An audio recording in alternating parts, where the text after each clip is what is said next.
mo fẹ́ máa wò, ọ̀rọ̀ tó jẹ tí ń gbèsè mo fẹ́ gbọ́, ètò lóríṣiríṣi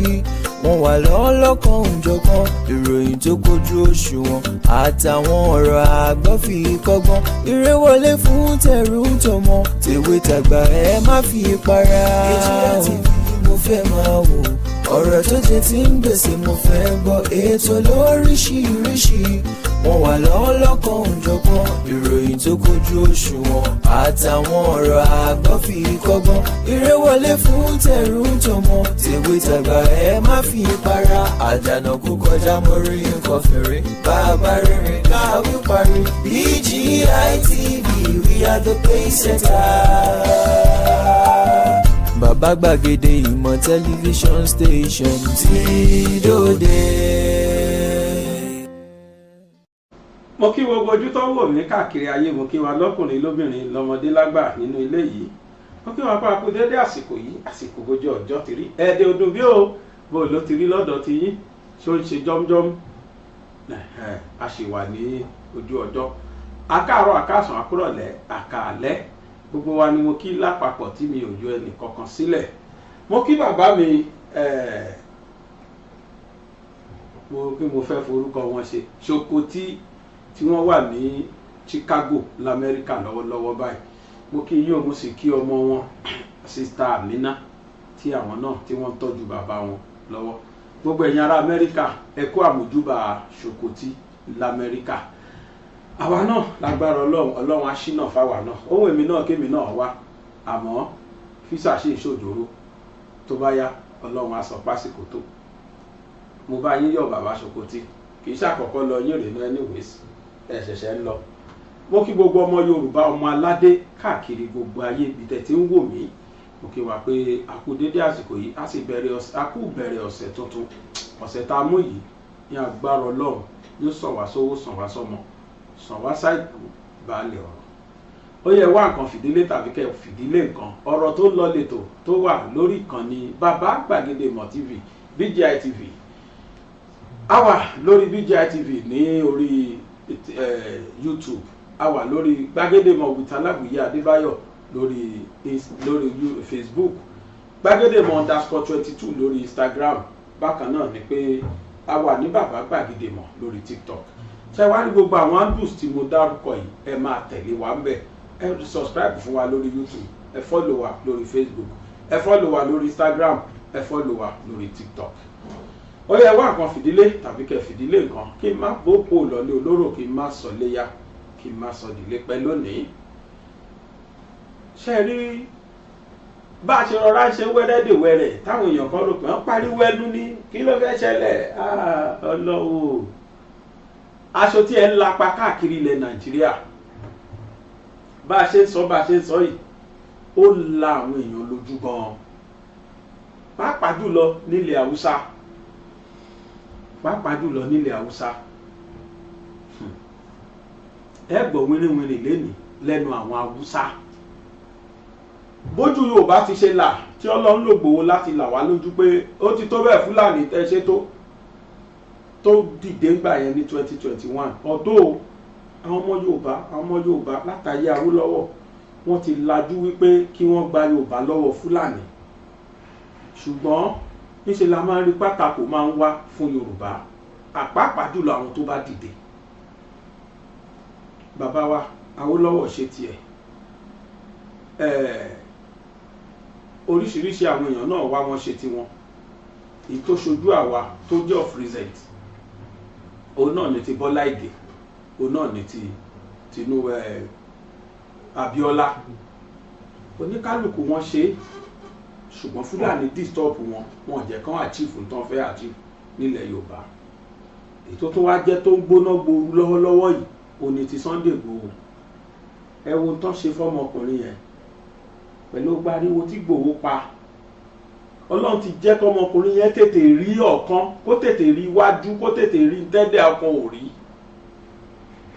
Bẹ́ẹ̀ kò rẹ́ni support òun nínú àwọn ọmọ Yorùbá, pàápàá jùlọ nínú àwọn elite, àwọn tó jábẹ́nu gan, àwọn tó lè takù Buhari gbà yẹn. But Buhari àtàwọn ìjọba ẹ̀ àtàwọn Fúlàní wọ́n mọ̀ pé Igboho ti ríran,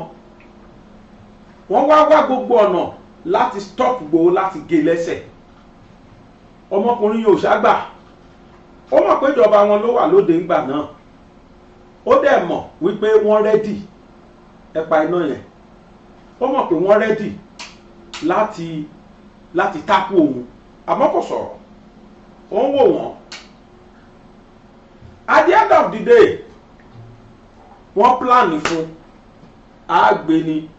àṣekìnní kan ni ó sásà láfẹ̀mí ẹ̀. Yorùbá bọ̀ wọ́n ní akíkanjú tó bá mọ̀jà tí ó mọ̀sà irú wọn a máa bógun bò mí lọ. Ọlọ́run ló ní kí Ìgbòho má sọ pé òun fẹ́ takú. Láàrin gbogbo àwọn gidi gan kú tán kó wá, ojú tì ló jẹ́ fún gbogbo wọn pé wọn mọ bó ṣe lọ láàrin wọn. Ọlọ́run ẹlẹ́dàá dúró tì, torí pé orí ló lọ́jọ́ gbogbo, oògùn ló lọ́jọ́ kan ọ̀pọ̀njú. Oògùn a máa fèèlì ẹni, orí tí ń ṣe Ọlọ́run ẹlẹ́dàá kì í fèèlì ẹni. Ọlọ́run ló ní pé kóun má fèèlì ẹjọ́ náà, torí pé Ọlọ́run fẹ́ fi, Ọlọ́run ní wọn fi ṣe. Ọlọ́run dẹ̀ rí pé orí àre ló wà, Ọlọ́run rí pé ìjà tó ń jà ìjà àre ni, Ọlọ́run rí pé kì í ṣèjà ẹ̀bi, Ọlọ́run gbé yọ, ó gbé jẹrí ọ̀tá. Oògùn tó ń kò níjọ́ yẹn, oògùn lè fèèlì ẹ̀ anytime, bẹ̀tẹ̀ Ọlọ́run ọba ṣàánú ẹ̀, Ọlọ́run jẹ́ kó ráyè lọ. Dọ̀la bó ṣe lọ, pọ́sù ló sì ń jẹ́ fáwọn ọ̀tá, pàápàá jùlọ àwọn Gani Adam tó kó àwọn tó káwọn DSS wá tó líìdì wọn wá. Wọn ò mọ bó ṣe lọ dọ̀la, wọ́n wá ń pariwo àwọn rí tó fò lórí fẹ́ǹsì, àwọn rí tó fly lórí òkè, àwọn rí tó wá ẹ̀ṣẹ̀ mú gbogbo gbà ẹ́. Ẹṣin ọ̀tàyàn kì í ga, wọn ò fẹ́ acknowledge pé ó escape pẹ̀lú agbára Ọlọ́run. Ó sá lọ ní nígbà tó fò fẹ́ǹsì, ó wá lọ sọ́dọ̀ ìyá nọ́ọ̀sì, wèrè kan tiẹ̀ jáde, òun mọbi tó lọ lọ́dọ̀ ìyá nọ́ọ̀sì, nígbà ó mọ bẹ́ẹ̀ kí n dé tẹ̀ lọ arrest ẹ̀ mọ́ bẹ́ẹ̀, nígbà ẹ̀ mọbi tó ti tọ́jú ẹ̀, nígbà ẹ̀ mọ̀ kò kán lẹ́sẹ̀ nígbà tó fò fẹ́ǹsì. Where were you people tó fi fò fẹ́ǹsì? Gbogbo yẹn àṣẹ Ọlọ́run tọ́lọ́ fi dúró tì ní. Ó pariwo yóò bá kọ̀ wọ́n dá lóhùn. Gbogbo wọn lọ́balọ́ba tó wá ṣẹ̀ ń jàǹfààní ẹ̀ tó ń pariwo nísìkò gbà wọ̀nyí, gbogbo wọn pápátá gbà yẹn wọ́n dá lóhùn. Gbókọ̀rọ̀ yẹn gan wọ́n set up fún ni, àwọn èèyàn set up, yóò bá set up fún ni. At the end of the day ìkan padà wá táṣìírí ààrẹ wípé àwọn mẹ́jọ làwọn DSS tó wá, wọ́n kàn disguise bí ẹni pọ́n pọ̀ ni, which means fóun ló lead wọn wá, ọmọlẹ́yìn Gani Adam dẹni tó fi confam iye ẹni tó wá l'Ìgbòho, tó fi confam gbogbo bí wọ́n ṣe ń bẹ̀, ó ṣojú ẹ̀ lómi nìyẹn. Ìgbòho dẹ̀ padà sọ pé wọ́n ń gbọ́, gbogbo àwọn tó kó wọn nílé ẹ̀ tó padà fílẹ̀ sọ pé àwọn ń gbọ́ tí wọ́n ń pọ̀fọ̀. Àwọn wo ló fẹ́ pọ̀fọ̀ jà ọmọlẹ́yìn Gani Adam tó lead wọn wá lọ? Kí wá ní o, kí lẹ̀ṣẹ̀ tó ṣẹ̀? Ẹ̀ṣẹ̀ tó ṣẹ̀ ni pé Yorùbá acknowledge ẹ̀ gẹ́gẹ́ bí olórí ogun. Ẹni tá a rí làbà lọ pẹ̀lú bó ṣe jọjọba Fúlàní tó, Ìgbòho yẹ kó gbò, ó dúró gẹ́gẹ́ bí ọmọkùnrin, ó dúró bá wọn kò débi wípé kódà gbogbo ayé ló gbọ́, gbogbo ayé ló gbọ́ pátápátá pé Buhari bayé jẹ́, Fúlàní ó fẹ́ gbalẹ̀ ní Nàìjíríà, gbogbo ayé ló gbọ́ látara single person, látara attitude ẹnìkan ṣo, látara ìjà tẹ́nìkan dúró bá wọn jà. Gbogbo rálì tó ṣe yẹn ó bá wọn, bó tiẹ̀ tí wọn kò jẹ́ pé àwọn Yorùbá kan dúró pa wípé sẹ́ẹ̀ kò ní jẹ́ èèyàn sẹ́ẹ̀. Ẹ wá wo gbogbo wọn lẹ́nu, gbogbo wọn náà acknowledge. Ìgbòho constitute rẹ̀ as ìbẹ̀rù sí Fúlàní lára. Báwa Yorùbá bá wá panupọ̀, kájọ bára wa sòdodo ọ̀rọ̀, kájọ jàfẹ́tọ̀ wa lẹ́ẹ̀kan náà. Ṣé ẹ rí nǹkan tí wọ́n ń ṣe nísìn? Ṣé ẹ ti gbọ́? Àtìkù àtòbí, ẹ̀yin Yíbò làánú yín ṣe mí, torí Fúlàní fẹ́ lo, wọ́n ti wo Òbí, wọ́n rí pé Òbí wà gullible, he is thirsty for power, he just want to become president at all costs. Wọ́n wá fẹ́ lo tiẹ̀, wọ́n fẹ́ gba agbórin tiẹ̀ wọlé nísìn. Fúlàní want to go back to that power at all costs ní 2027. Ìbànújẹ́ ló ń jẹ́ fún wọn bí Yorùbá ṣe wà ń bẹ̀ for the first time since 1960. Pure Yorùbá tó jẹ́ pure tí ò lábòmílà since 1960. bó ṣe wá wà bẹ́ẹ̀ yẹn kò tẹ́ wọn lọ́rùn bí kò ṣàjà wọn. They are now strategizing. Ṣé bí tẹ́lẹ̀tẹ́lẹ̀ ṣe bọ́mọ lẹ́yìn Tinubu ni El-Rufai kẹrin tó ṣe ó ti approach Obi kí ló pè Àtíkù ó ti approach Obi. Àwọn méjèèjì àwọn Fúlàní ti study Obi wípé túrú Obi láwọn tún fi lè padà ní 2027 síjọba. Wọ́n wá ń tan Obi, wọ́n ń tàn bí ẹni tó tàn bẹ́là. Tóbi bá ṣe mistakenly lọ trust wọn pẹ́rẹ́ ó parí. They play. Agbórin ẹ̀nà fẹ́ gbà wọlé sí ẹ̀yin tẹ́ ẹ bá mọ̀ ẹ fà létí mọ́ra kẹ́ ẹ bá sòdodo ọ̀rọ̀. Sínájì irọ́ tí wọ́n ń pè kó wá yẹn ó ti mọ̀ pé gbogbo Yíbò àwọn win ní gbogbo ilẹ̀ Yíbò. Yorùbá kọ̀ọ̀kan ò ní dìbò fáwọn àbáwọn win ní ilẹ̀ Yíbò. Wọ́n á dẹ̀ convince àwọn Haúsá. Orí àwọn Haúsá gan ti wá pé sìn. Àwọn Haúsá mi sọ pé Fúlàní inú náà tí o àwọn Haúsá gangan orí wọn náà ti wá pé sìn. Haúsá gan ti wá ń pariwo pé kí Fúlàní fi tẹ́rítì àwọn sílẹ̀ torí pé wọ́n ń ṣọmọ ìlú àwọn. Ariwo táwa ń pa ń bí yẹn Ọlọ́run tí ń jó máa ní effect nílẹ̀ Haúsá bẹ́ẹ̀ tá tì mí lójú gan tí gbogbo tó lórí tẹ́lẹ̀ múlẹ̀ Haúsá tí wọ́n bá ń pariwo pé kí Fúlàní filẹ̀ àwọn lẹ̀ tá a sì rí àwọn ọmọ Yorùbá kan tí wọ́n ń support Fúlàní tó ń fà wọ́n mọ́ra. Ẹ bá mi pé bàbá Olúwo kọ́ wá fetí gbéyàwó ọ̀rọ̀ káwọn náà wá gbọ́. Mi ò tí rí full details but mo ń gbọ́ pé àwọn activities kan wà tí bàbá yẹn ń perform láti fi support Fúlàní. Ó ti pẹ́ tí Olúwo ti ń ṣe bẹ́ẹ̀ kódà nígbà tí Fúlàní dọ̀yà ha Ìgbòho tí wọ́n set up fún ọmọ tó pè lọ́mọ ìlú ẹ tó pè lọ́mọ Yorùbá ẹgbẹ́ ẹ àwọn tẹ́ ìjọba lé lórí tẹ́ rí la Yorùbá lẹ́gbẹ̀ẹ́ Olúwo lọ́ngbà yóò lọ fẹ́ wọn lọ́mọ. Olúwo lọ sí ga wọn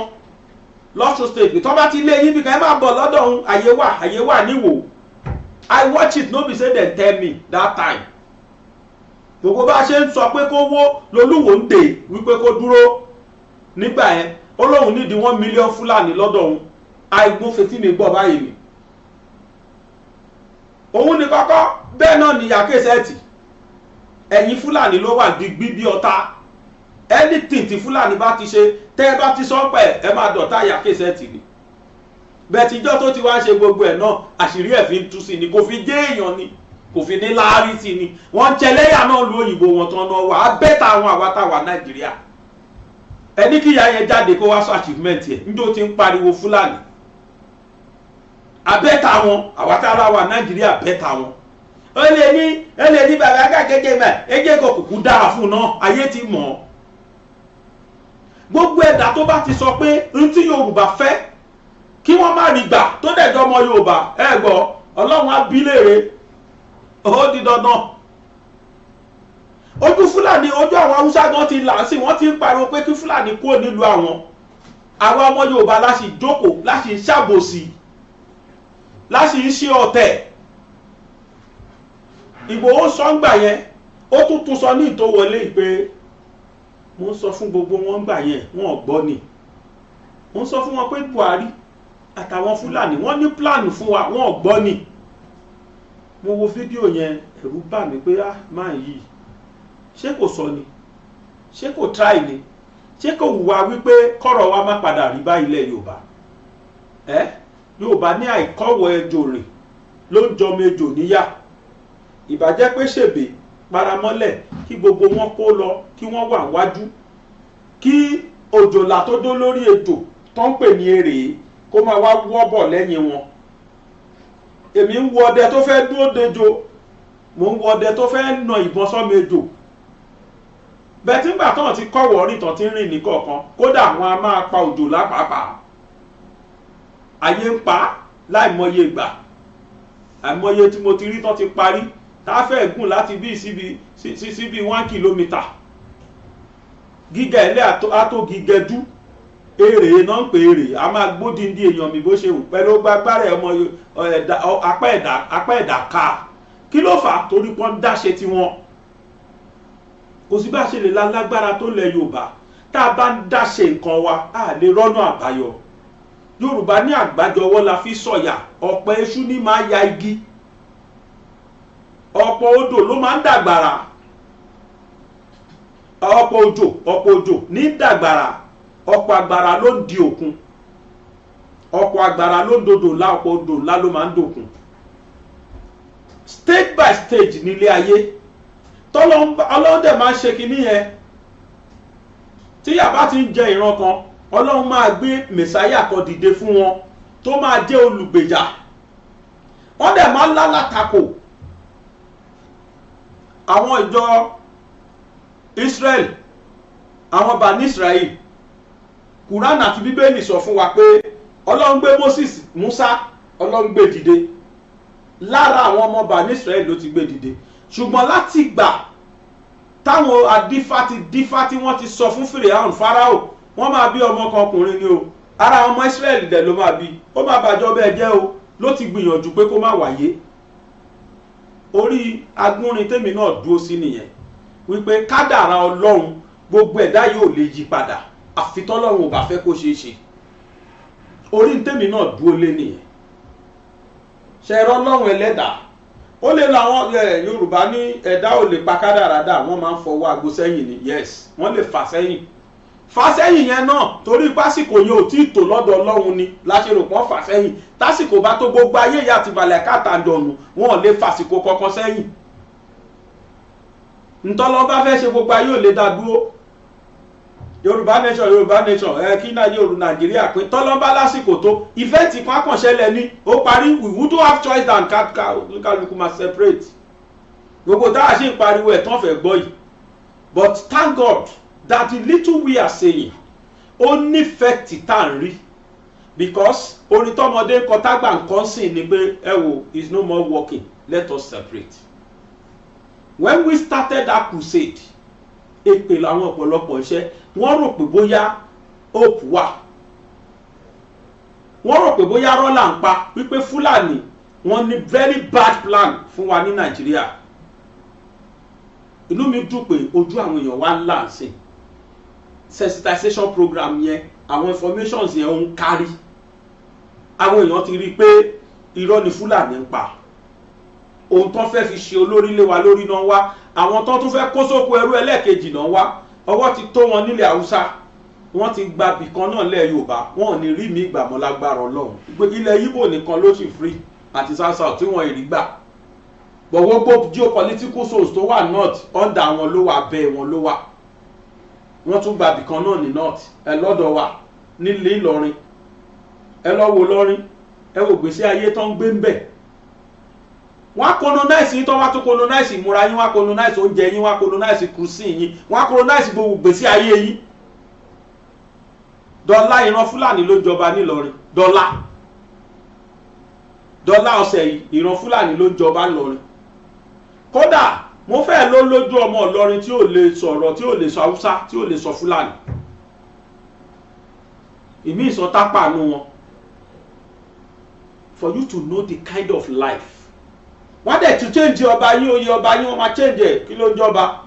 ọba ń bo kí á lè máa gbẹ́ míà. Ìgbòho sọ gbà yẹn, everybody rò pé ó ń balẹ̀ jẹ́ ni, ó ń bọ̀nà jẹ́ ni, ó padà ṣẹlẹ̀ sí i. Nígbà tí Ìgbòho wọlé láìpẹ́ tó wá ṣòkú yẹn, ohun tó sọ ń jọ yẹn, ọ̀rọ̀ yẹn mo jókòó mo rorí mi pé máa yí correct. Òyìnbó ní who laugh last laugh best.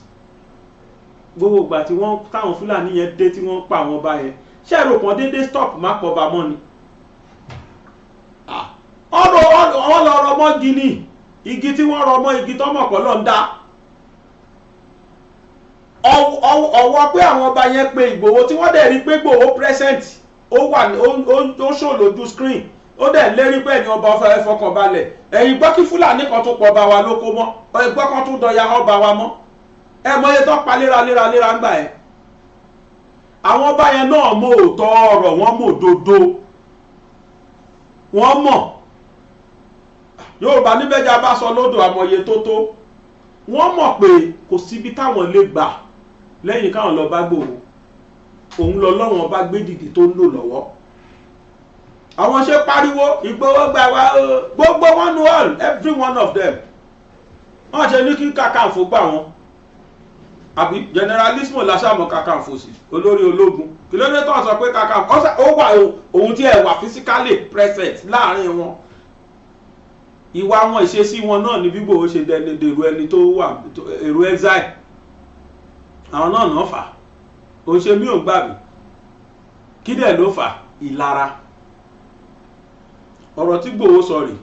ẹ jẹ́ gbogbo atẹ́tí gbọ́. mẹ́jọ tọba ayé jẹ́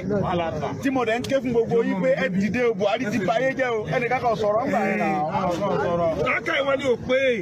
wọ́n ní Buhari ìyọ̀bà ayé jẹ́ yẹn ni Buhari lọ fún gbogbo ilẹ̀ Nàìjíríà tilẹ̀ Yorùbá àti Ìgbò ó fi yáwó èmi ń ké ẹnìdákẹ́ mo lóni bí Buhari yìí. ó ti mú tọrọ báyìí ó ti gbà. ẹ wá dé nísìn. ẹ wá dé tèmi ní mọ́ ẹ bú tèmi.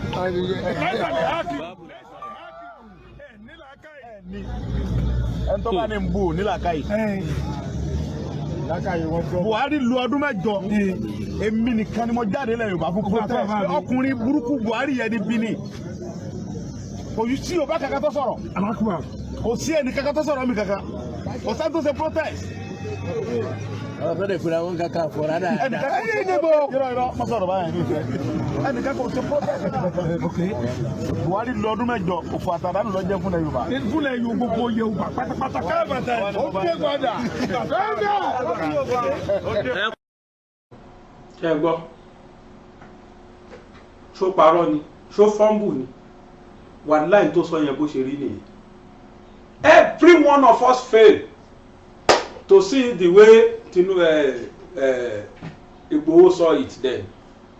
Gbogbo àwọn wíìsù àwọn èèyàn wá kórìíra ẹ̀ gan kò kí ẹ̀ ó ń wò wá ó mírí ẹ má jẹ́ ká gbàgbé o Igboho was billionaire. He has everything tẹ́dà ní láyé olọ́mọ olówó nípò ní gbogbo tó ní kò sì tọrọ jẹ lọ́wọ́ ẹnikẹ́ni tó bá jẹ́ lòmíì ni bí irú èmi yìí I will just travel out nígbà mo ti sọ tán ayé travel out máa lọ máa gbádùn mi bá gbọ́ pé wọ́n pa Yorùbá máa ká mi lára mọ́ mi ní dásì torí pé mo sọ wọn gbọ́ bẹ́ẹ̀ ti Gbogbo ṣe bẹ́ẹ̀ it doesn't move an inch ó wà Nàìjíríà ó mọ̀ pé ìjọba wọn ló wà lóde and he was giving it to them in and out. ọ̀gbẹ́ ọmọ àlè yìí bàbá tètè mú so eléyà bàjọba jẹ́ o eléyà bá plan wa láti gbalẹ̀ Nàìjíríà jẹ́ o they want to Fulanize everywhere in this country even in the whole Africa. Ghana ti yarí fún wọn àwọn yẹn ti ní kán wá bí gbà ìyẹn ni mo sọ tó káyà gèsè ti lára ìyá ẹ bẹ́ẹ̀ pariwo pa tàràkà kejì èpìlá yẹ ìjẹ kékeré pẹ̀lẹ́ kiri yẹ ó ká lára fídíò yẹn dùn jọjọ yẹn mo gbé síta ìka ìwọ tútọ́ pa ní Ghana ordinary DPO ó pe gbogbo security outfit tó wà ní territory ẹ̀jọ́ ó yá I go and give you to them kill them at will any one of you must not die every one of them I don't want to hear Fulani anymore. Wọ́n ti plan láti Fulanize gbogbo ìlú yẹn ó lé wọn ó tú wọn dànù síta wọ́n kọ́kọ́ lọ gba court injunction kó tó bẹ̀rẹ̀ iṣẹ́ tí ò sẹ́nikẹ́ni tó lè gbé wọn lọ court Fulani sáré kàbàkàbà wọ́n paṣẹ gbèsè ran wọn lára yes kódà ìkọjáde nu wọn bẹ̀bẹ̀ pé kọjá kó nkẹran òun ńgbà orí gbọ́wọ́ tó àwọn ńgbà tí ó sàlábòsí láàrin wọn alábòsí wà láàrin tiwa tó pọ̀ gidi tààrà kí dẹ̀ ni o torí egun ẹran tán fún wọn jẹ ni o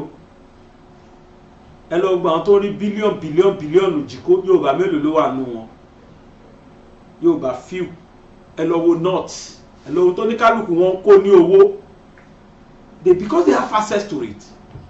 present government tó wà bẹ́ẹ̀ yìí ẹ mọ iye kòtò fún Fulani they don't have choice he doesn't have choice he has to give it to them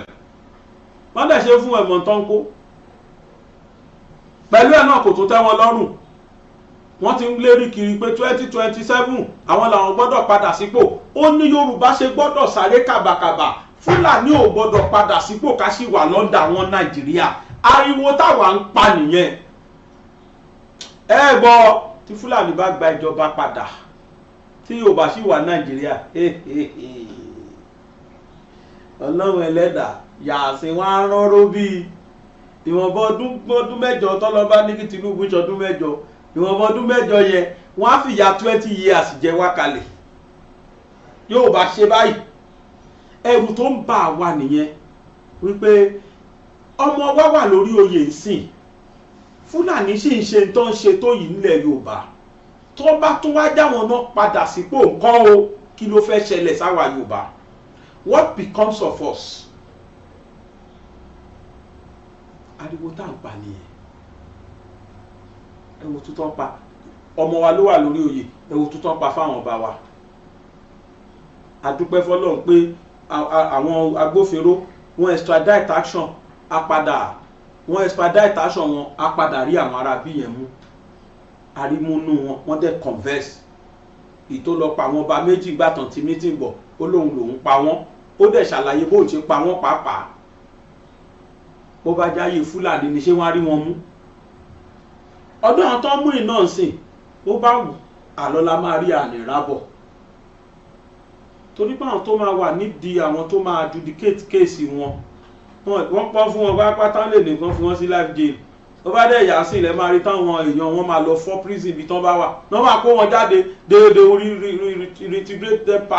back to the society ó parí nìyẹn ó parí wọ́n ti ṣe gbé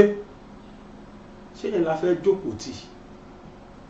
ẹ mọyé ìdílé tán ti bá tiẹ̀ jẹ́ ìyẹn làwọn northerners náà ti wá rí sìn ìyẹn làwọn Haúsá ti rí lójú wọn ti wá là ìyẹn ni good news tí mo ní ṣẹ́mọ̀ àti ń kà ó ti ń tó bí ẹ̀mẹ́rin ẹ̀ márùn-ún sìn tá a ti rí different Hausas tí wọ́n ti ń pèpè dandan sẹ́ẹ̀ àfi kí Fúlàní fìlú àwọn lẹ̀ ojú wọn náà ti wá là tẹ́lẹ̀tẹ́lẹ̀ gbogbo ayé ń pè wọ́n nìkan náà àwọn Haúsá yàtọ̀ sí Fúlàní ìkan náà là ń pe gbogbo wọn kódà à ń pe Fúlàní pàápàá aláwọ̀ Haúsá tó dé o Haúsá là ń pe gbogbo wọn láì mọ̀ pé wọ́n ń fìyà jẹ Haúsá gangan ẹni tẹ́ máa gbọ́rọ̀ ẹ̀ yìí ó ní they've killed nothing more, less than 80,000 Hausas tí wọ́n ń pàápàá tẹ́ bá máa sọ Sàǹfàrà sí wọn nílẹ̀ Fúlàní kan o Haúsá ló ní Sàǹfàrà Fúlàní gbà lọ́wọ́ wọn ni o tẹ́ bá máa sọ Kánò wọn nílẹ̀ Fúlàní kan ló ní o Haúsá ló ní o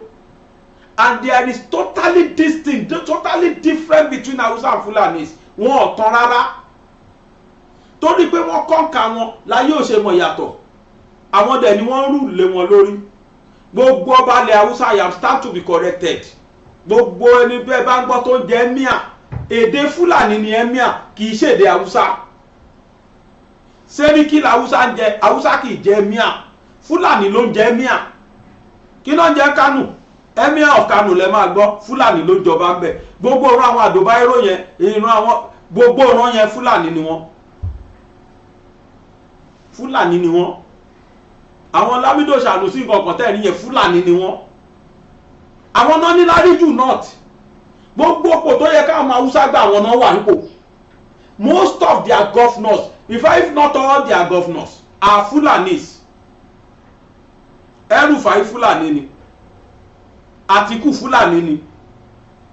àwọn tó wà tó jẹ gọ́fúnà ní Kánò ní Kaduna ní gbogbo bí tó jẹ gọ́fúnà sí Fúlàní ni wọ́n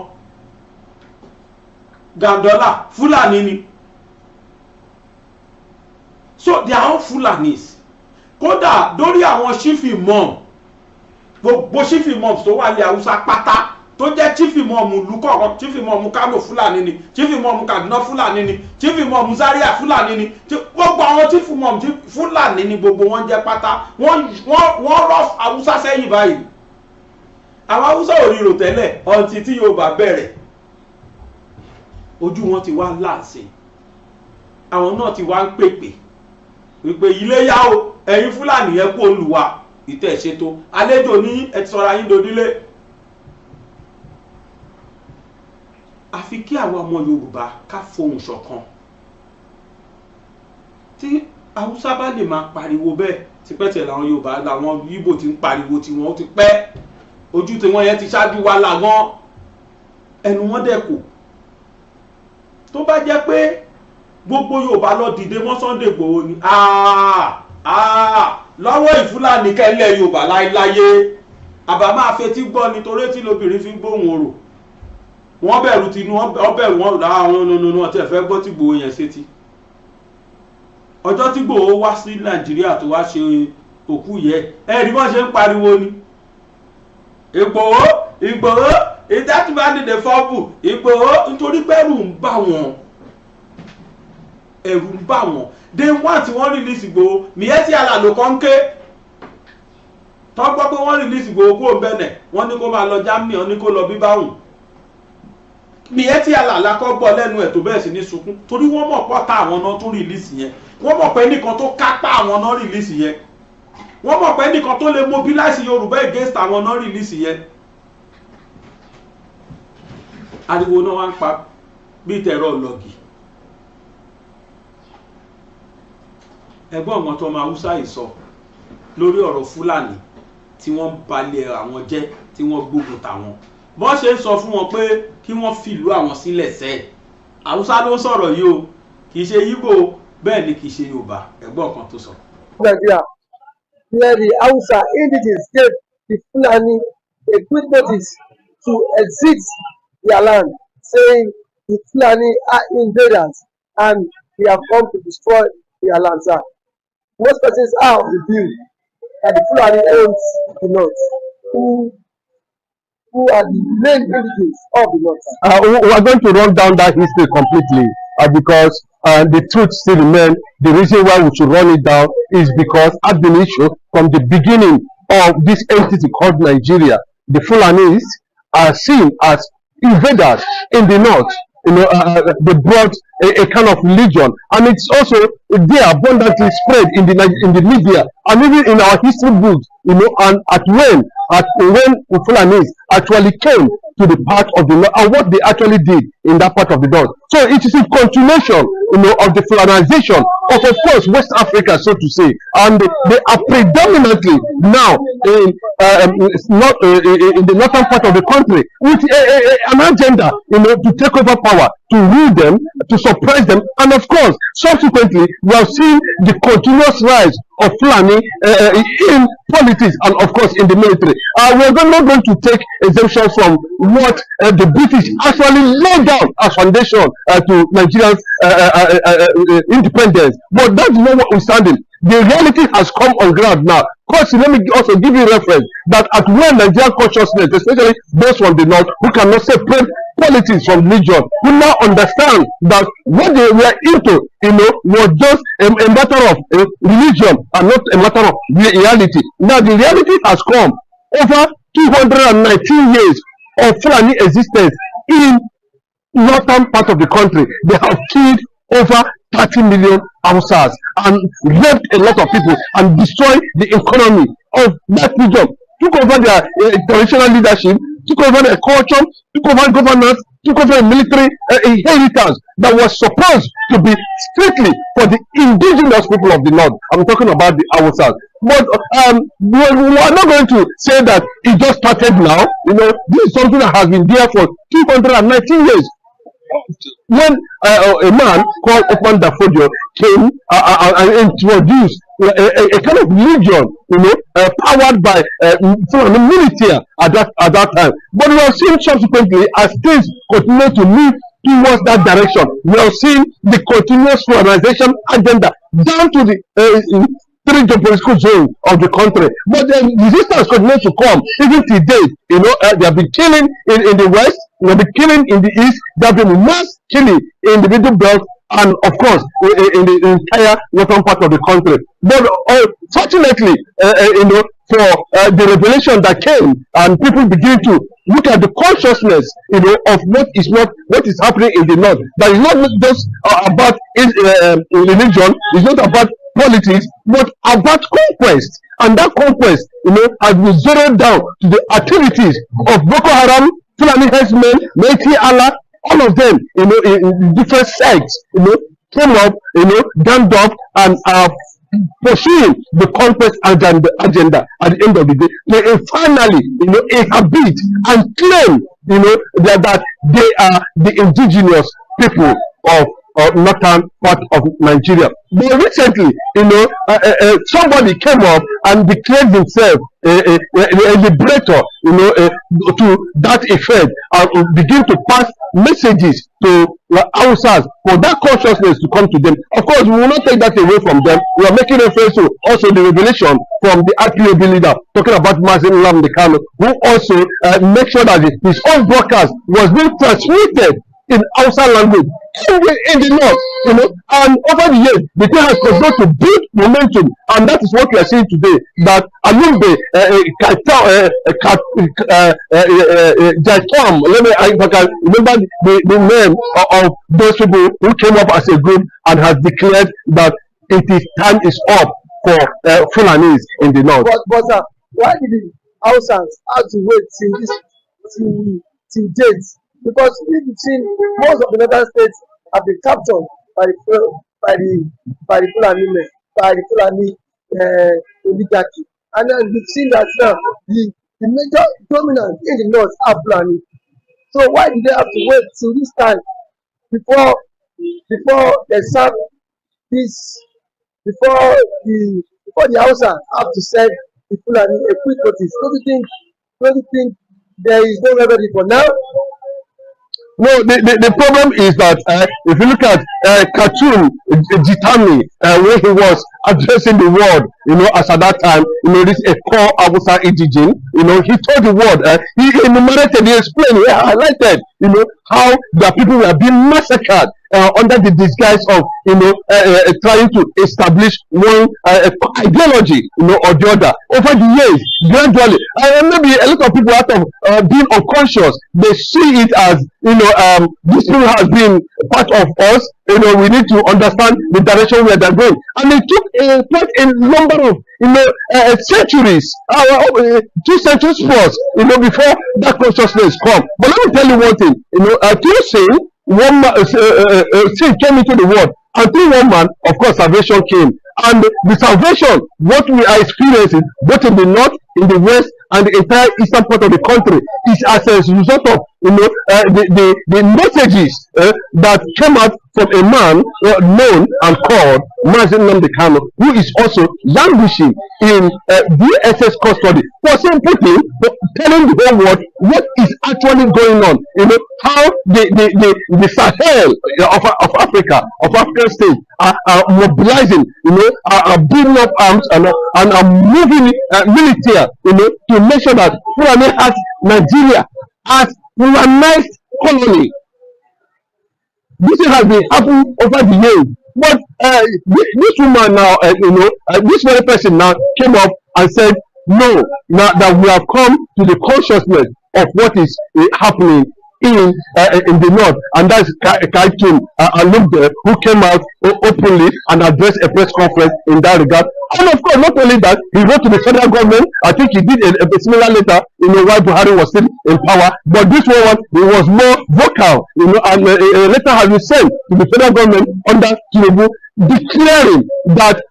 we, the Hausas, can no longer accommodate the relationship or be relational or whatever form, of Fulanis in their land, that we are the indigenous people of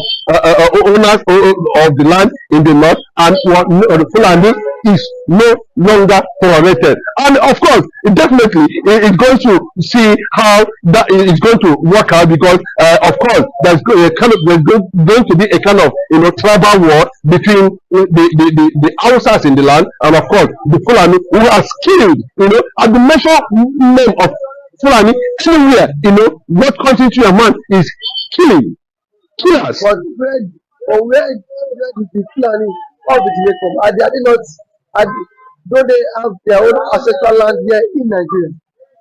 There was no record ab initio that shows that they have ancestral land, or they are indigenous people in any part of the country. But I'll make references to what the former president said, talking about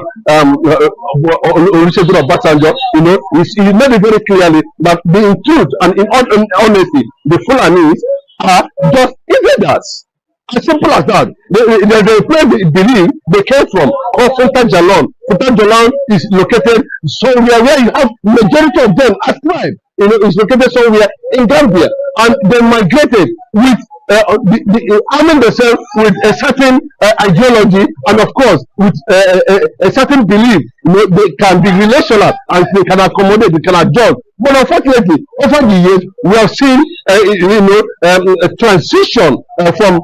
what actually they have in mind to what actually the reality of what they want in pursuit of their advancement, and of course the conquest agenda in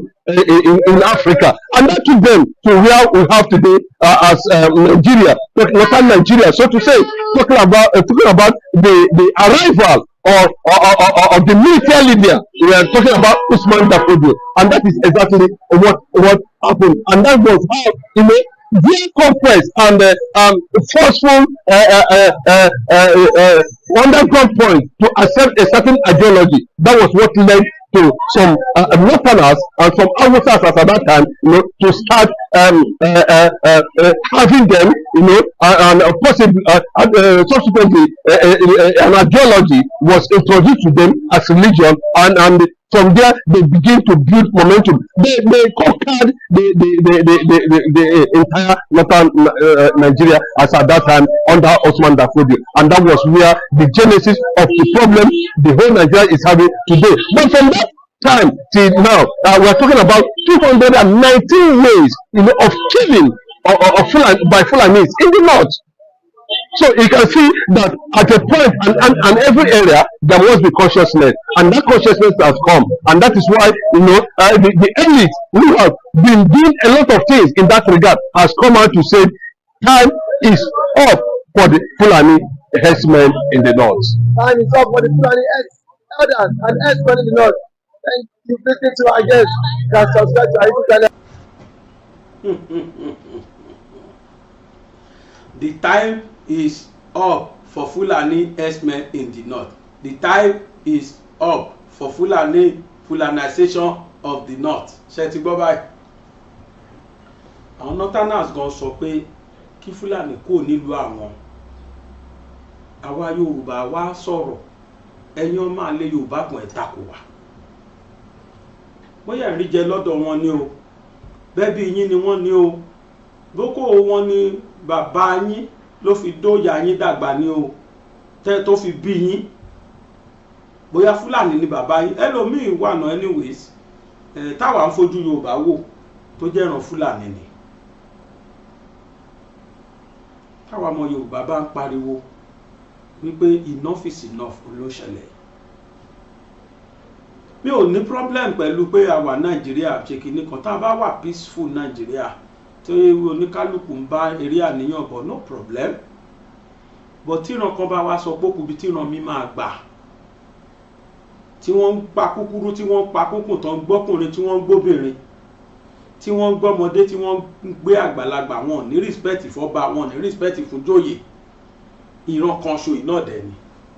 Fúlàní. Ẹ ti kó wọn nílẹ̀ Haúsá tán, ẹ bọ́ sílẹ̀ Yíbò, ẹ bọ́ sílẹ̀ Yorùbá. South South ò rí mú mi. Àwọn middle belt gan ò gbádùn, ṣẹ́tẹ̀ rí Kogi wọ́n pa ṣégè sáwọn yẹn lára. Ntẹ́mi ní 8,000 Haúsá, máa yẹn ní more than 80 million Haúsás ni Fúlàní ti pa, more than 80 million Haúsás.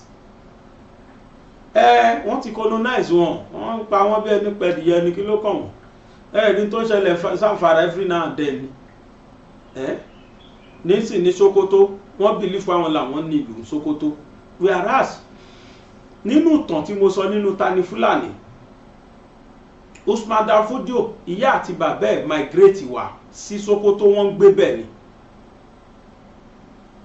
Wọ́n gbé Sokoto ni. Yufa ni wọ́n ń pe ọba tó jọba ń bẹ̀ tó jẹ́ Sẹ́ríkì Sokoto ń gbà yẹn Yufa ni. Kò sí tó ń jẹ́ Sultan of Sokoto, wọn ò tí máa jẹ Sultan, Sẹ́ríkì ni wọ́n jẹ. Ẹ̀yin tẹ́ wo Tani Fúlàní, ẹ̀yin tẹ́ bá ti wò, ẹ lọ search fún inú channel yóò wà ńbẹ̀. Orí Facebook lẹ ti wò mí nàbórí YouTube, ẹ sá search fún Tani Fúlàní, ẹ rí ẹ lọ wo gbogbo sórí lágbára Ọlọ́run ó lè jẹ́ inú ọdún yìí ó lè jẹ́ ọdún tó ń bọ̀ mo fẹ́ rí pàkẹ́ akànṣe Tani Fulani gbà yẹn akànṣe níṣe wípé a fẹ́ kí késẹ́ẹ̀tì asáfẹ́ ṣe káwọn èèyàn rítàn yẹn wò but this time around I want to professionalize it kódà translation máa wà nú ẹ̀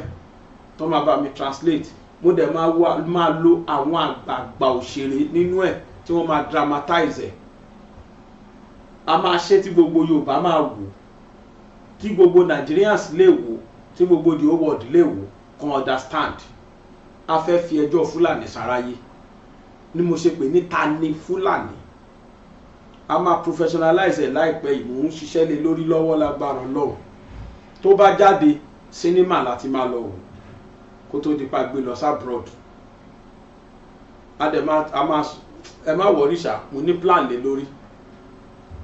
àwa ọmọ Yorùbá nídìí láti mọ ìtàn kí ló ṣẹlẹ̀ níbo la ti wá kí ló ṣẹlẹ̀ sí wa báwo la ṣe rí tẹ́lẹ̀ àwọn àfikún tó máa wà nù Tani Fulani ilé ìtafẹ́ ṣe jáde nìyẹn irú ayé wo ni ò bá ń lò tẹ́lẹ̀ kó tó di pé wọ́n amalgamate wa 2014 ní kí náà pè ní 1914 kó tó di pé wọ́n amalgamate wa life wo la ń gbé tẹ́lẹ̀ báwo la ṣe rí before the amalgamation dẹ́kí ló wá dé tí Fulani kúkú wá wà powerful gan tó báyìí gbogbo yẹn náà lè máa rí wònú Tani Fulani yẹn ó wá lè jẹ́ 1 and 2 bẹ̀tà máa ṣe ó lè jẹ́ 3 hours kìsìdì 1 hour la ṣe tẹ́lẹ̀ bẹ̀tà àfikún oríṣiríṣi máa wà nú ẹ̀ this time around mo dẹ̀ ní copyright ẹ̀ so kò sẹ́ni tó lè jí ṣe mo ti ṣe copyright ẹ̀ a gbọ́dọ̀ máa mọ ìtàn a gbọ́dọ̀ máa mọ history wa àwọn iṣẹ́ oríṣiríṣi pọ̀ history pọ̀ tí mo sì fẹ́ ṣe bọ̀ mo fẹ́ fi Tani Fulani síwájú ni ká tó máa to àwọn tó kù sí because this is the right time for us láti máa ṣe àwọn history yẹn jáde inú ìwé ni o as novel ni o then as visual káwọn èèyàn máa rí wò tá a bá ṣe bẹ́ẹ̀ àwọn ọmọ wa lè mọ̀ tán àwọn tó ń tako gbogbo táwọn èèyàn ń ṣe yìí wọ́n á lè mọ̀ pé òótọ́ ni ẹ̀tọ́ wa ni àṣírí Fulani adẹ́lẹ̀ tó pé is it ṣé lóòótọ́ làwọn ní ìṣe báyìí ẹgbẹ́ ọ̀tá Haúsá yẹn sọ ó ní wọ́n ti pa 18 million Hausas wọ́n ṣe máa ń ṣe nìyẹn wọ́n á gbá délu yín wọ́n á gbalẹ̀ lọ́wọ́ yín wọ́n á dẹ̀ change everything mọ́ yín lọ́wọ́ the whole Africa nothing operate but gbogbo bí tó kù ni wọ́n cooperate náà ń takù wọn àfi Nàìjíríà nìkan Nàìjíríà náà ti accommodate wọn náà ti welcome wọn náà tún ti fún wọn lágbára over every other Nigerians tó nílùú wọ́n dé Sokoto ni wọ́n ìyá àti bàbá ẹ̀ wá gbalẹ̀ Sokoto ni wọ́n dẹ̀ ń gbé peacefully Yufa tó jẹ́ ọba ó tún fún wọn lọ́mọ ẹ̀ pé kán máa bóun kọ torí pé Usman Dan Fodio náà lọ sí Senegal ó lọ kọ́ kéwú láti ibẹ̀ ó bẹ̀rẹ̀ sí ní preach ibẹ̀ ni wọ́n ti wọlé sí Nigerians lára a ti ń ṣe Islam dáadáa nílẹ̀ Yorùbá síwájú kan tó gbé Islam dé láti north unfortunately wọ́n fi yẹn náà colonize wa nígbà tán gbé wà láwọn dé ẹ wá wo tó ṣẹlẹ̀ sí wa lénìí wọ́n padà Yufa kú Yínfà ọmọ ẹ̀ ìyẹn jọba àwọn ni wọ́n pa Yínfà o ìyẹn náà fi ṣe jihad 18 kìíní kan ìyẹn náà pè ní holy jihad tí wọ́n ṣe wọ́n padà pa Yínfà wọ́n dẹ̀ gba gbogbo Sokoto lọ́wọ́ ẹ̀ wọ́n install ọmọ Usman Dan Fodio wọ́n fi ṣe the first sultan nílùú Sokoto wọ́n wá láti bẹ̀ wọ́n wá spread sí north káàkiri wọ́n spread sáwọn northern state káàkiri wọ́n gba gbogbo northern state tán nígbà yẹn láyé Usman Dan Fodio ẹnìkan ní state kan ni wọ́n rí gbà area kan ibi tán ti ń jẹ ẹ̀ka nẹ́mẹ́ of Igbo ìtàn fi ń jẹ́ kànẹ́mẹ̀ ṣé wọ̀ Bọ̀rọ̀nú ni wọ́n rí gbàǹgbà yẹn then there was one woman ní Kaduna Queen Amina ìyẹn náà resist wọn but after táwọn ẹni yìí lọ tán Haúsá tó padà colonize wọn bẹ̀. ọdọọdọlá ní bọ́ọ̀lù ṣéwù náà sì ń jẹ́ ń bẹ̀ ṣéwù ọ̀gbọ̀rọ̀lù orúkọ oyè yẹn dẹ̀ jẹ́ Kaneme. So bẹ́ẹ̀ táwọn tó kù ẹ máa gbọ́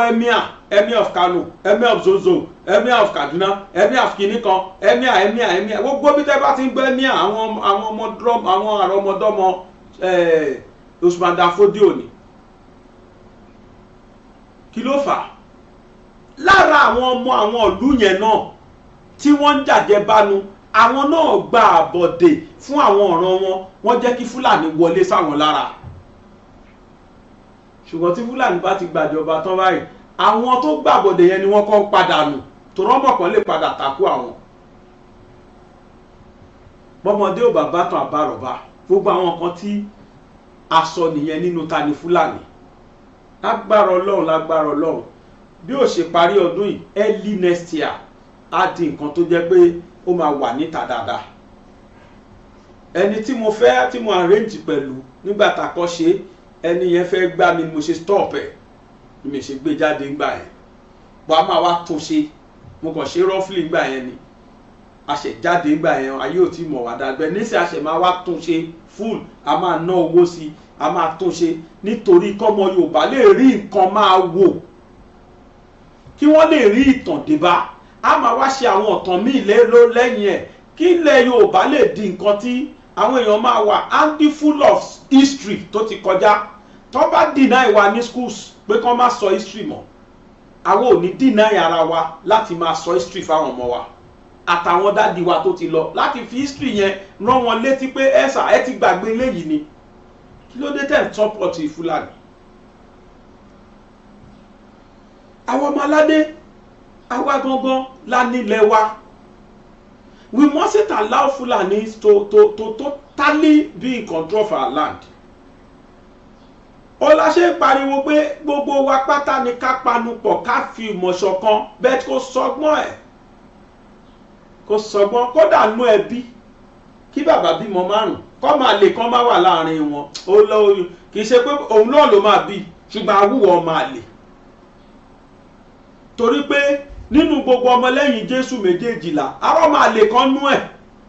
for every 12 disciples there must be one Judas. Àwọn Judas ilẹ̀ Yorùbá lè rí yẹn kí dẹ̀ ló fà á ọmọkùnrin tá a lò níjọ́ sátidé ṣẹ́gbọ́n kan tó sọ ó láwọn discover pé Gani Adams ń lo orí àwọn ní Ìgbòho gọ́gọ́ làwọn mọ̀ tó sòótọ́ ọ̀rọ̀ mo sì lè tún ní kọ́ tún máa yẹn play máa tó fi kíní bojú yẹn ó ní Gani Adams ń lo ó láwọn ó nínú OPC lòun náà wà ó ní ṣùgbọ́n gbà tóun wo sakun ó lóun rí pé Gani Adams tẹ́lẹ̀ ń gbà táwọn ṣẹ̀ṣẹ̀ bẹ̀rẹ̀ ó ló máa ń sọ fáwọn pé gbọ́dọ̀ ṣòṣèlú kódà táwọn ń búra pàápàá ó ní ṣùgbọ́n níṣẹ́ oníṣíàmà lòṣèlú gan ni Gani Adams fún rẹ̀ olólóṣèlú ló ń bàjẹ́ ló ń bá mu ọkùnrin tẹ́ ń wò yìí ẹ̀yin tẹ́ ẹ̀ bá wo fídíò yẹn ní last week mo lè tún ní kán tuntun play kẹ́ ẹ̀ tuntun gbọ́ ẹ̀yin tẹ́ ẹ̀ ń support Fúlàní kẹ́ ẹ̀ gbọ́ nǹkan tí máa yìí sọ máa yìí ní oníkálukú ni kó sọ jí ara ẹ̀ pé Fúlàní ṣetán láti gbàlúwa lọ́wọ́ wa ọmọkùnrin sọ̀rọ̀ màá tún ní kán tún play ọkàn mi ní kí tún ní kán tún ọmọkùnrin yẹn play ṣé rí gbogbo àwọn tí wọ́n ń takù àwa tá à ń sọ̀rọ̀ lórí ọ̀rọ̀ Yorùbá gbogbo wọn pátá ni wọ́n ń jẹ náà mú lábẹ́ Fúlàní wọn ò dẹ̀ wá mọ̀ pé ìran àwọn làwọn ń tà ní gẹ́gẹ́ bí Júdásì ṣe ta Jésù lọ́gbọ̀n fàdákà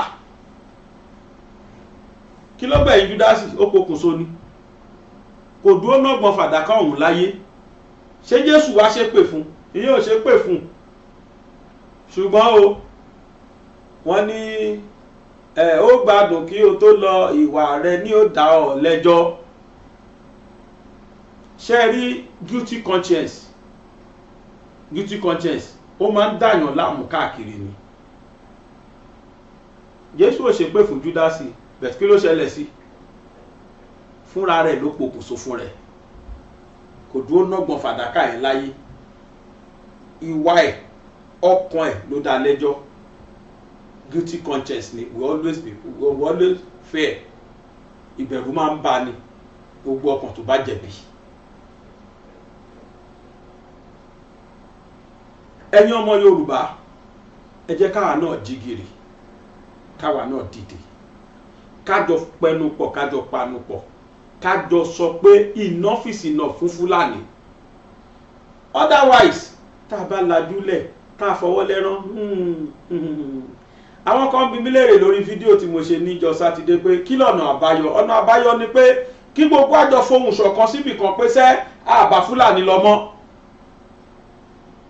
gbogbo ọ̀nà tó fẹ́ fi gbàjọba 2027 lọ́wọ́ Tinubu náà wá they want to go back there ó ti sú wọn wọn lè lo life sí níjọba the little days ó bá ṣẹ̀ṣẹ̀ pé wọ́n yí àní tí màá yẹn wà ńbẹ̀ ìbànújẹ́ ńlá dé bá wọn gbogbo ọ̀nà ni wọ́n fẹ́ fi lé dànù at all cost gbogbo ọ̀nà náà wá láti fi lé dànù káwọn wà lórí ìjọba káwọn ṣá máa control níjọ́ kìíní àná tán ṣe plate number ṣé mọ tí Sókótó kọ sí tiẹ̀ born to rule gbà tó rí páwọn èèyàn yarí náà ṣe yí sí the seat of the caliphate that is their belief they believe they are born to rule the Fulanis àbáwọn wo ló dominate Sókótó àwọn náà pọ̀ àwọn 99% wọn àwọn náà dominate ibẹ̀ báyìí so they believe they are born to rule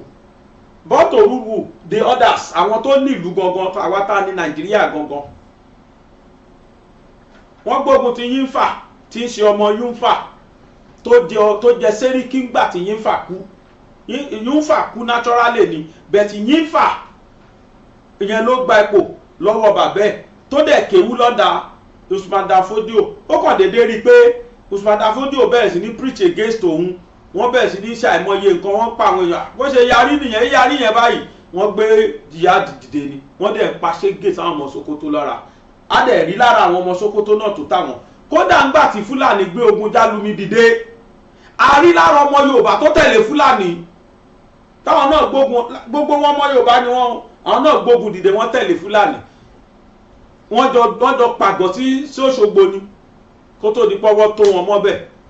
ẹ tó lídìí wọn gbà yẹn Ajíkòbó ló jẹ́ ọmọ Ìlọrin ni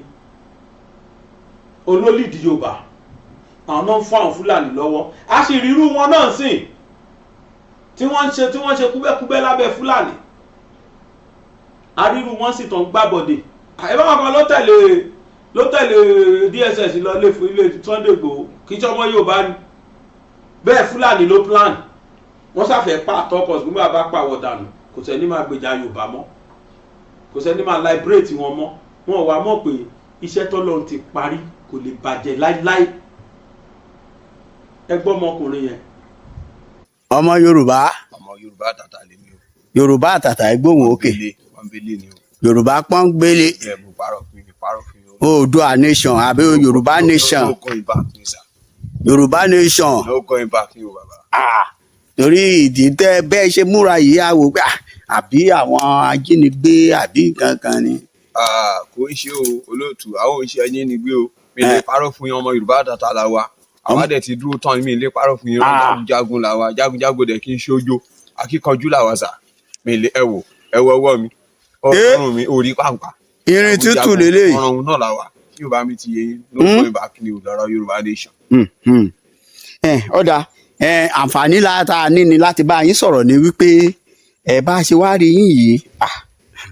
ó yà yàn lẹ́nu àmọ́ ńgbà tẹ́ wá ní ọmọ Yorùbá ní ẹja sáré béèrè kí lẹ̀yin rò ó lè ṣẹlẹ̀ sí Yorùbá látàsìkò yìí lọ ìyẹn Yorùbá nation torí bá a ṣe ń fà sókè àwọn kan ń fà á lọlẹ̀ kí lẹ rò ó lè ṣẹlẹ̀. ẹ ṣe olóòtú ṣe rí àwọn ọmọ Yorùbá lèmi lè bá sùn títọ́ o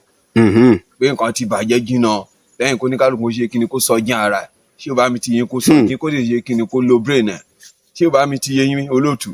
nǹkan ti bàjẹ́ jìnnà àwọn bíbí tí múra tán wọ́n dẹ̀ ti ṣe kí ni wọ́n trand wa ẹ̀gbọ́n olóòtú oníkálukú la múra ni àsìkò ti tó mo bẹ̀ ọmọ Yorùbá ẹjọ́ táwọn bára wa jà ẹjọ́ ẹ jẹ́ ká parí ẹ o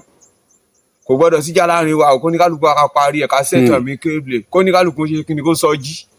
ṣé wàá mi ti yé yín nǹkan ti dé o ẹ wo gbogbo ìlú káàkiri tẹ bá lọ sí gbogbo Ọ̀yọ́ state nǹkan bẹ́ẹ̀ l'Ògùn state wọ́n ṣe ń jí wọn gbé lọ́lọ́ ń pa wọn wọ́n ń gbowó lọ́wọ́ ń gbára ń sọ wọ́n ṣe tán lélẹ̀ òjì wa sọ pé ìjà ò sí ìjà wà o mi lè parọ́ fún yín tó bá yẹ tán tó bá wẹ̀ tó bá gáì tó bá dẹ̀ gáì ìdìwọ́ ló kù lẹ́nu ẹ̀ o ogun ti dé bòde o ẹ̀yin ọmọ Yorùbá ẹ ronú o kẹ́ lọ sọ jí ẹ̀mí yín kí Yorùbá mi ti yé yín. Bàbá ìbọn tẹ́ ń gbé káàkiri yìí ṣé torí ẹran ẹ̀gbẹ́ àbí báwo ládùúgbò tí yìí torí a rí i pé ọ̀pọ̀lọpọ̀ ló ń dìbọn káàkiri pé àbó ni. Bàbá ẹ ṣe olóòtú ṣẹ́rẹ́lẹ̀ ó wà fún safeguide ni o. Safeguide ni bọ̀tẹ́ nìkan lọ́jọ́ ojúlówó tí gbogbo èèyàn mọ̀ nílẹ̀ Yorùbá òun ló lé Adéyẹmọ Ìgbòho Òòṣà làwa mọ̀ ní jagunjagun fún ìran Yorùbá lásìkò yìí lóòótọ́ wọn láwọn míín wà ṣùgbọ́n ẹni táwa mọ̀ tí gbogbo èèyàn ń bolẹ̀ yín bìlọ́ǹgì sí. ikú ò ní pa yín bàbá. àṣẹ o. ṣe rí bó ṣe wà yẹn èmi ò kì í ṣe mi ò bẹ́ẹ̀ nìkan kan lọ ẹni tí mo bá lọ òun ní ṣe Sunday Ìgbòho Òòṣà àti ọjọ́ ọmọ àlùbáríkà Ìgbòho Òòṣà àlùbáríkà nìyẹn bàbá. àwọn táwa bá lọ àwọn ọba dúpẹ́ onídìrí lọ àwọn òdìrí o yóò bá mi ti yé yín àbẹ́nibọ̀dì lọ ṣùgbọ́n ẹnìkan ṣoṣo tó jẹ́ àlùbáríkà olú ọmọ tí yóò bá mi ti yé yín bẹ́ẹ̀ sà òun lolú ọmọ táwa dẹ̀ mọ̀ òun gangan iná lànà bíi tiwa Ìgbòho Òòṣà akíkanjú ọmọ àlùbáríkà owó ọmọ ládìtú ẹni táwọn bá lọ nìyẹn àbẹ́nibọ̀dì ṣe yóò bá mi ti yé yín níbi tí bàbá bá ti ní ká lọ òun là ń tẹ̀lé torí pé bó ṣe wà ní ìsìn òun gangan lànà bíi gba tiwa òun lolùgbàlà gba tiwa wọ́n ń dárúkọ Jésù èmi ò bá Jésù láyé o wọ́n ń dárúkọ ànábì èmi ò bá ànábì láyé ṣùgbọ́n mo bá Ìgbòho àlùbáríkà dẹ̀ ni òun lè jẹ́ kí ìyà jẹ wá oníkálùkù ń rìn ó yan fanda ìgbà tí Ìgbòho ìgbà yẹn rọ̀ wá lọ́rùn bàbá àlùbáríkà ni o ẹjọ́ kọ́lọ́n jẹ́ kiri ayọ̀ yóò tètè tẹ̀ wá lọ́wọ́ kí Yorùbá ó ṣe kí ni kó gbà rẹ̀ là tí Yorùbá mi ti yín sà táwa fún nìyẹn. kí Yorùbá gbà rẹ̀ là. kí Yorùbá gbà rẹ̀ là ní olóòtú bó ṣe wà yẹn àwọn pípù yẹn ti múra wa tán wọ́n ti múra wa tán kí Yorùbá mi ti àwọn Fúlàní wọ́n fẹ́ gba gbogbo ilẹ̀ wa wọ́n ti múra tán báyìí o wọ́n ti dira tán ẹ̀yin ẹ̀wù tẹ́ bá máa wọlé lọ́lọ́ ẹ wo àwọn mọ́tò tí wọ́n lòdù wọ Níjẹ̀ tí wọ́n lè dárúkọ pé àwọn lọ sí Nàìjíríà ẹni sùúrù náà ṣé Fúlàní tó ń bọ̀ aṣáúsá ló fẹ́ lọ bá ni àbí Fúlàní ẹgbẹ́ ló fẹ́ lọ bá ẹ mọ̀ pé Yorùbá ló yẹ ká sọ jí Yorùbá ẹjọ́ mi lè parọ́ fún yín tó o bá múra dáadáa ìyàwó ẹ máa di ìyàwó Fúlàní ni wọ́n máa gun ìyàwó ẹ bẹ́ẹ̀ ń gan ẹṣin ìbẹ́ẹ̀ kò tètè sọ jí. ó dáa bàbá. ṣe rí ìjà wọn yẹn mo fẹ́ kàn nígbàgbọ́ pé àlùbáríkà làwọn méjèèjì èmi ṣe wáyé ọmọ Oòduà lèmi o ṣé wàá mi ti yín OPC lèmi tó ti kọ́ ṣùgbọ́n nígbà tá a kọ́kọ́ join OPC tá a pé wọ́n ń fọ́ọ̀mù OPC aláyé ń sọ fún wa yẹn Ìbà Gani Adams pé anybody tó bá pèrè ní ọmọ Yorùbá tó dẹ̀ fẹ́ ṣe OPC o tó bẹ́ẹ̀ ò gbọ́dọ̀ ṣe kíni o gbọ́dọ̀ ṣòṣèlú. ẹ tún wí. wọ́n sọ pé a gbọ́dọ̀ ṣòṣèlú ọ̀rọ̀ tí wọ́n sọ pẹ̀lú ìbúra wọn la gbọ́dọ̀ ṣòṣèlú olóòtú. ta ló sọ bẹ́ẹ̀. Ìbà Gani Adams. ok. nípa anybody kó má ṣòṣèlú pẹ̀lú èpè oníkálukú pẹ̀lú búra gbéwó sílẹ̀ gbé gbogbo ẹ̀ sílẹ̀ oníkálukú fúnra ẹ̀ lépè. ṣé wàá mi ti yé yín tó wá jẹ́ pé lásìkò yìí sìn náà ni bàbá ṣe wá ṣetán gbà ọ̀ ń jowó òṣèlú ẹnìkan ń jẹ ẹnìkan ò jẹ mọ̀ pé wọ́n ń dọ́wọ́ lóró nìyẹn ẹni tó ń ṣe tiwa ni ẹ jẹ́ ká tẹ̀lé o ṣé wàá mi ti yé èmi ò ọ̀dọ́ bẹ́mi ṣe wàá mi sọ pé mi ń tẹ̀lé Ìbà Gani Adams ṣùgbọ́n Ìgbòho ṣàlẹ̀ mi ń tẹ̀lé àwọn ìjọba lọ gbowó fáláyé aláyé sọ pé òun ò gbowó ìjọba kí yan Yorùbá kó nísìnyí kí Yorùbá dá dúró ohun táwọn nídìí nìyẹn ṣùgbọ́n nísìnyí Ìbà Gani Adams kí ló kàn yẹn bàbá oníbàbá ó fi wá ṣe bísínẹ́sì ni àlàyé ń ṣe bísínẹ́sì ni. àlàyé ń ṣe bísínẹ́sì ni. ẹ máa wo nísìnyí gbogbo ọ̀pọ̀lọpọ̀ nínú àwọn clips àwọn ẹ máa rí àlàyé máa náwó bí ọmọ yankí kí wàá mi ti yẹ yín sá ó ń náwó bí ọmọ yankí ni ilẹ̀ èdè Yorùbá fẹ́ ṣe rí yẹn mi nítàn yín tá a bá fẹ́ gbára wa lẹ̀ ẹ jẹ́ ká tẹ̀lé Ìgbòho ó gbé fún bàbá yẹn àlùbáríkà #1 Òòṣà ni ọmọ aládìtú bóyá jẹ́ nìyẹn. ọmọ aládìtú. ọmọ aládìtú àlùbáríkà ni bàbá. ọ̀gá o ṣé ìjẹ́ tẹ́ lè sọ àwọn àdúgbò tẹ́ mọ̀ Ìgbòho ẹ má dàkọ àdúgbò tiyín ibi tí olóyè Ìgbòho tẹ̀ ṣiṣẹ́ tẹ́ lè sọ díẹ̀ àtàwọn ipa kan tán tẹ̀ ti kó. ẹ ní kú láéláé. àṣẹ. ẹ̀mí yẹn á gùn kò dẹ̀ ní gungun yà. àṣẹ o. sẹ́rí èmi kan lè dárúkọ àdúgbò mi. ṣùgbọ́n mi ní dárúkọ àdúgbò mi fún yín. ìwà mi ti Ògùn state la wá. ìwà mi ti yé ṣùgbọ́n bí tí àlàyé ti ṣiṣẹ́ dáadáa Ọ̀yọ́ state ní bàbá o. especially ìlú Ìbàràpá ní Gàngán àbí kí náà ń pè yẹn. bàbá ń ṣiṣẹ́ ó ṣiṣẹ́ gan-an ní Gàngán àbí kí náà ń pè bẹ́ẹ̀ yẹn. bàbá ń ṣiṣẹ́ gan-an. tí ò bá mi ti yé yín ẹ lọ wo bẹ́ẹ̀ bọ́ ṣe wà ń sìn wọ́n ń dáko nọ́mà wọ́n ń ṣe gbogbo nǹkan wọ́n ń ṣe nọ́mà mi lè parọ́ fún yín àlùbáríkà ni bàbá yẹn ó ṣiṣẹ́ ní gbogbo bẹ̀ yẹn ẹ tún lọ títí ẹ tún wá sọ́dọ̀ wa ń bí wàá náà ní Yewa side Ìgbòho ṣiṣẹ́ gan-an ọlágbó ni gbogbo à ń jẹ o ẹjọ́ kò ń ṣe pé ní ilẹ̀ àmì Ọ̀yọ́ state nìkan kò yẹ pé bẹ́ẹ̀ iná ni bàbá ń ṣiṣẹ́ bẹ́ẹ̀ ló ń ṣiṣẹ́ káàkiri Ògùn state káàkiri gbogbo ilẹ̀ káàròjìrè bàbá àlùbáríkà ni bàbá yẹn ẹ jẹ́ ká gbàfẹ́ ní tọ́lọ́run gbà fún àsìkò tiẹ̀ lélẹ́yìí o. kí lẹ lè sọ fún àwọn lọ́balọ́ba ilẹ̀ Yorùbá lákòótán. Ọlọ́run ṣeun ṣẹ́rí bàbá nígbà kan tẹ́lẹ̀tẹ́lẹ̀ mi àwọn abúyà anybody mi ń tíjú ẹnìkan tẹ́nìkan bá ló ya wèrè máa jí kí n máa gbéná ojú rere ṣùgbọ́n nísìn mò ń bẹ àwọn lọ́balọ́ba wa mò ń bá àwọn lọ́balọ́ba wa téèyàn bá lọ́mọ burúkú nílé ọmọ burúkú ta oníríyàn sákẹ́ bẹ́ẹ̀ni yóò bá mi ti yé yín ẹ wo bó ṣe wà yẹn tí ṣe Sunday Igboho bá wà tí ò bá sí pẹ̀lú wa ìyá ọmọ àjọ ọmọ Yorùbá lásán ni ìyá kan máa jẹ́yàn dánú ní ṣùgbọ́n mo bẹ̀ yín lọ́balọ́ba ẹ jẹ́ ká jọ gbárùkù ti ìrìn àjò yìí ẹ jọ mí ní parọ́ fún tí Fúlàní bá gba àdúgbò tó bá gba adé tó bá gboko mọ́ yín lọ́wọ́ tán yín náà ọmọ pẹ̀ jẹ́ nǹkan kan ewé ló ń bẹ lórí iṣu là ń bọ̀wọ̀ kankan bẹ́ẹ̀ni bàbá tí ò bá séwé lórí iṣu máa fa kankan já dànù pt tá a máa fi fọ abọ́ fọ kòkò ṣùgbọ́n ẹ̀yin lọ́balọ́ba mo bẹ̀ yín especially Aláàfin gbogbo Ọọ̀ni of Ifẹ̀ gbogbo ẹ̀yin lọ́balọ́ba Alákẹ́ of Ẹ̀gbá land Àwùjalẹ̀ gbogbo ní mo bẹ̀ mo forúkọ Ọlọ́run bẹ̀ yín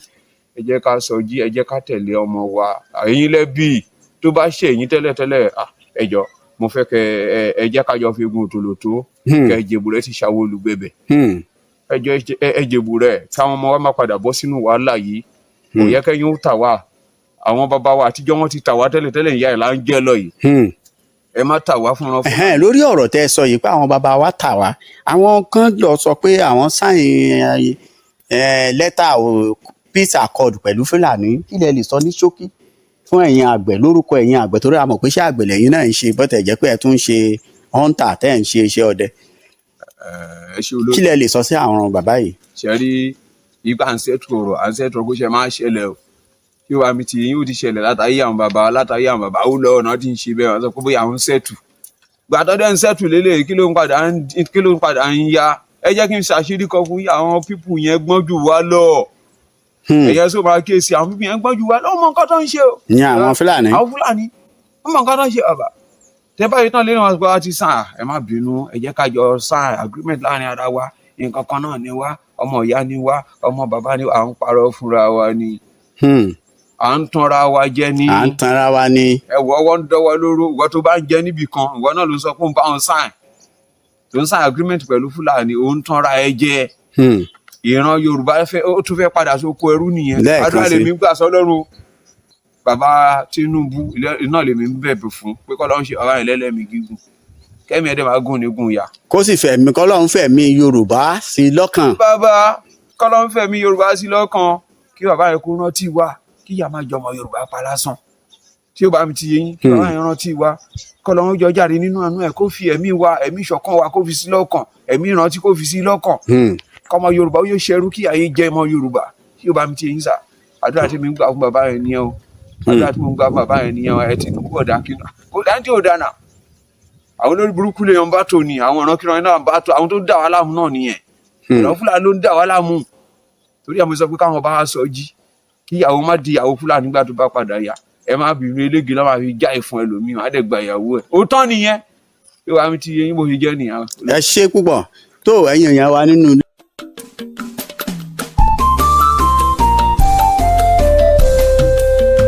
BGI TV yìí mo fẹ́ máa wò ọ̀rọ̀ tó jẹ tí ń gbèsè mo fẹ́ gbọ́ ètò lóríṣiríṣi wọ́n wà lọ́lọ́kan òjọ̀kan ìròyìn tó kojú òṣùwọ̀n àtàwọn ọ̀rọ̀ àgbọ́ fi kọ́gbọ́n eré wọlé fún tẹ̀rù tọmọ tèwe tàgbà ẹ má fi para. BGI TV mo fẹ́ máa wò ọ̀rọ̀ tó jẹ tí ń gbèsè mo fẹ́ gbọ́ ètò lóríṣiríṣi wọ́n wà lọ́lọ́kan òjọ̀kan ìròyìn tó kojú òṣùwọ̀n àtàwọn ọ̀rọ̀ àgbọ́ fi kọ́gbọ́n eré wọlé fún tẹ̀rù tọmọ tèwe tàgbà ẹ má fi para àdànà kó kọjá mọ́rí nǹkan fèrè bàbá rere káwí parí BGI TV we are the pace setters. Bàbá gbàgede ìmọ̀ tẹlifíṣọ̀n station tí dòde.